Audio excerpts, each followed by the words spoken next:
Welcome to day 2 of the Rally d'Espagne. On day 1, in a Catalan dawn, the fight for the 2011 title saw a ferocious opening exchange.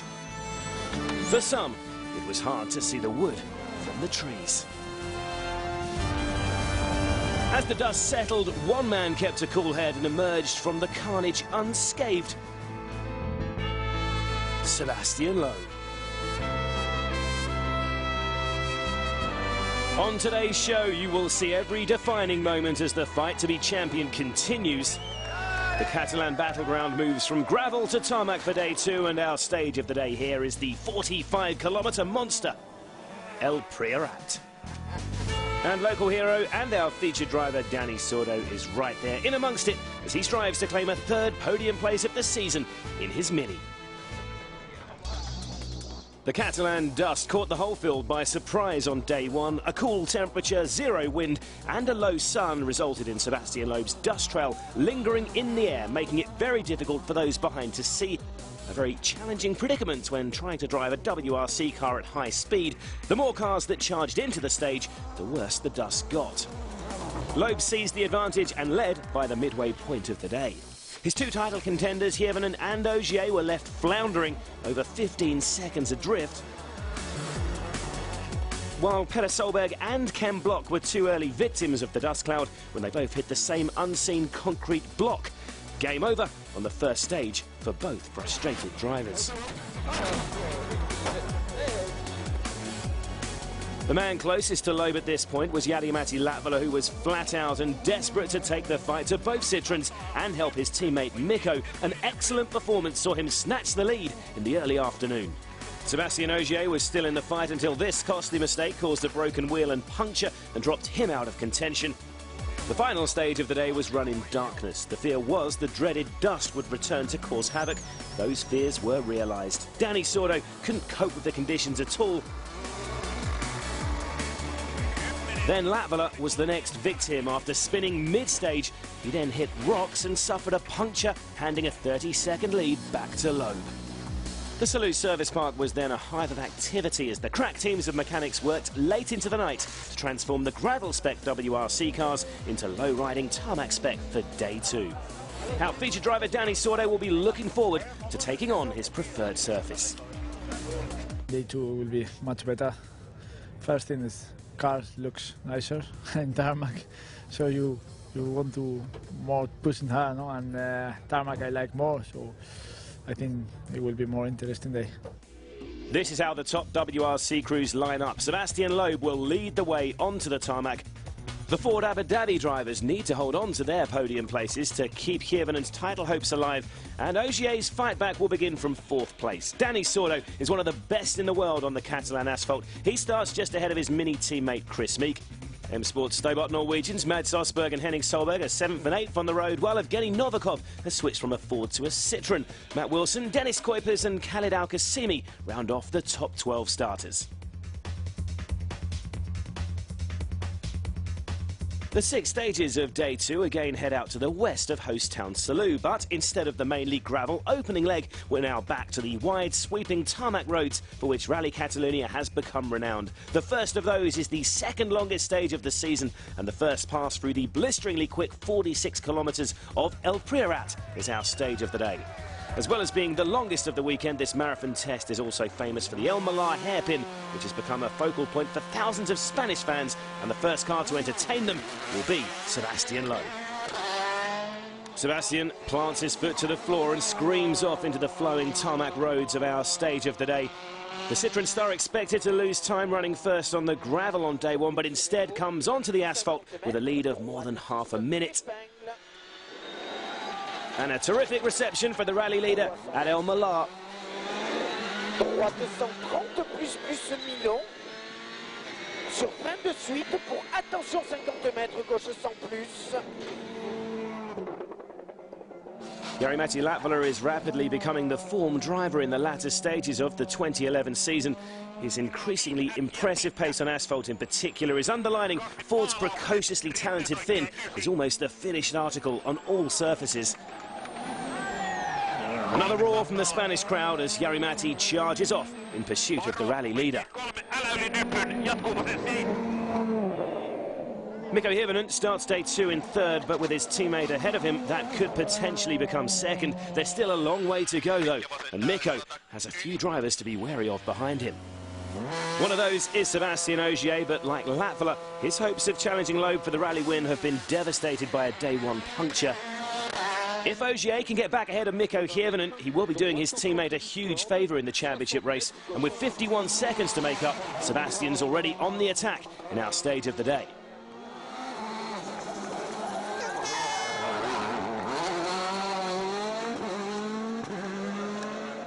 The excitement is building down at the El Millar hairpin because Spanish sensation Dani Sordo will be next to arrive. He's finished 2nd at his home event 4 times when driving as Loeb's Citroën teammate. He's going to have to wait a bit longer for that first win. And let's listen to the crowd when their hero comes into view. Quick tug of the handbrake from Danny. He flicks the John Cooper Works expertly round the hairpin, hard on the gas into the straight, with his fans willing him all the way to the following corner, which really has become one of the iconic images of the World Rally Championship in recent years. The El Millar hairpin actually crosses the split time marker after 9.5 kilometres. Let's use the WRC stage simulator to compare those first 5 cars. As though they started at the same time, Loeb has made the best start, but his teammate Ogier and Latvala are not too far adrift. Sordo's 4.5 seconds slower, and it's not looking good for Hirvonen again. The Ford man, 8 seconds down on Loeb at that stage. That's almost a second a kilometre. Latvala has worked hard to evolve his driving style to become accustomed to the completely different grip levels on sealed surfaces.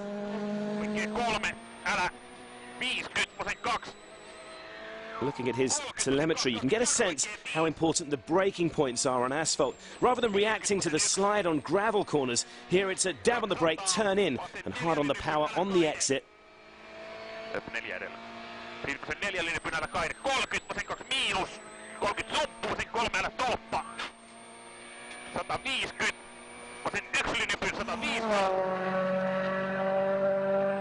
Latvala has found a good rhythm in stage 7, which is crucial on such a long stage.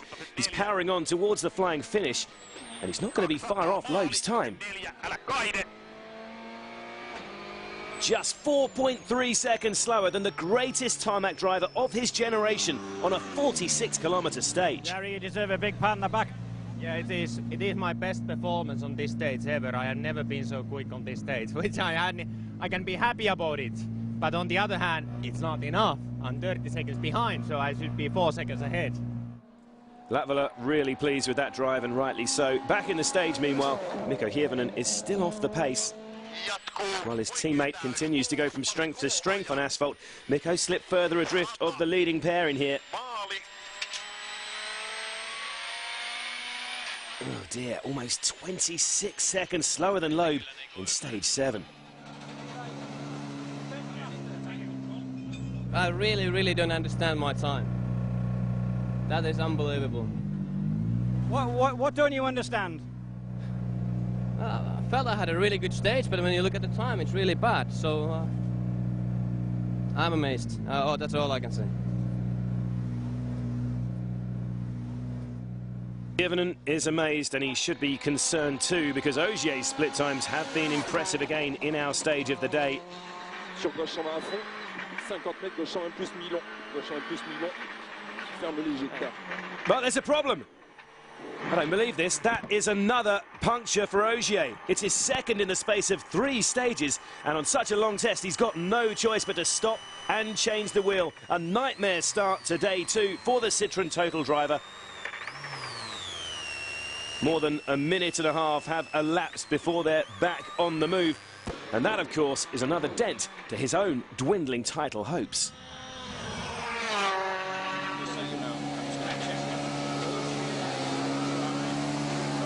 Sebastian, a stop in the stage and 140 down. What happened? There's a puncture.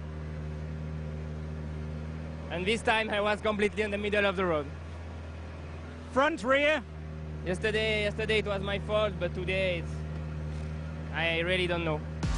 It's Ogier who was the big loser in stage 7 then. The Frenchman slips 2 places to 6th, with the minis of Sordo and Meek benefiting, while out front the other Citroën driving Sebastian has pulled further ahead of the chasing pack.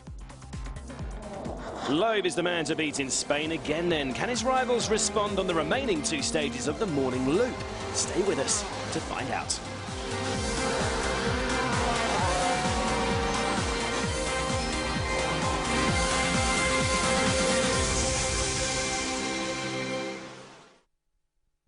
Welcome back to sunny Spain, where the RACC Rally de España has moved on to its breathtakingly quick tarmac stages, and Sebastian Loeb has already reminded the rally world he's going to take some beating this morning.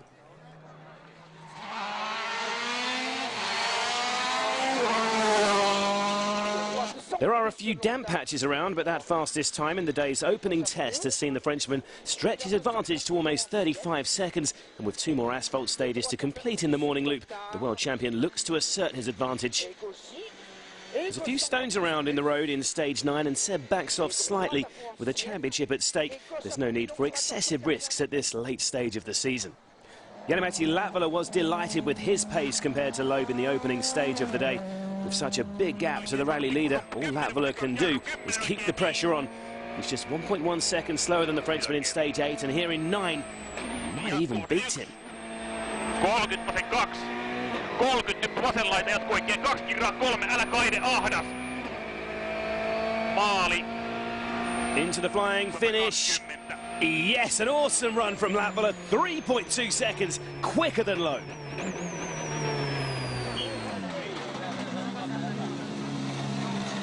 It's good, but it should be all the time this way if I want to pressurize him.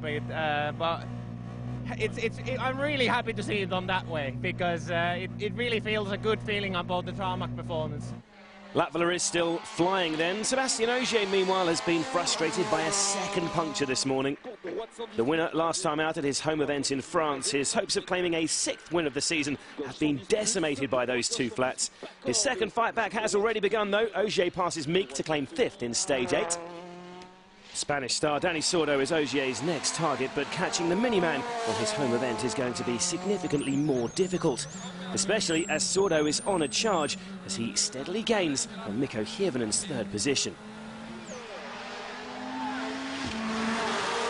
So Chris Meek's hold on 5th place turned out to be a brief one, with Ogier moving back ahead already.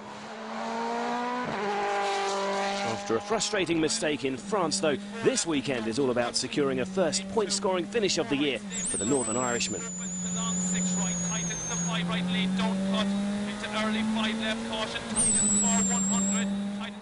The biggest threat to Meek's 6th spot at the moment is Mads Osberg. The Norwegian is suffering from overheating brakes, though, and he's slower than Meek in both these stages. Osberg's teammate and compatriot Henning Solberg lost a lot of time on day 1 with intercom problems, but he's back up to speed on the second leg. Henning is just over a minute behind Osberg in 8th. Evgeny Novikov has swapped his Ford Fiesta for a Citroën DS3 for one event to evaluate a possible switch for 2012. The young Russian has shown flashes of impressive speed so far this year, but has yet to claim a finish, so he'll be happy to be running in the points in 9th.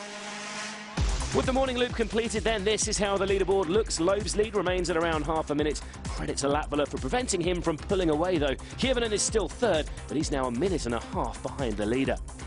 The crews have left the hills behind and travelled back down to the coast, the Portaventura service park in Salou. I try still to keep a good rhythm, to keep Jani-Matti behind, because he's, like you said, he's going very fast now on tarmac. I'm not allowed to have any problem, any puncture, because it's only 30 seconds, so we will see. Okay, the main thing is that you get the confidence to the car. The setup is built now that I trust it a lot for it, and it turns. It feels like when I need to turn, it turns. And when I'm braking, it stops, like it doesn't do anything, any surprises.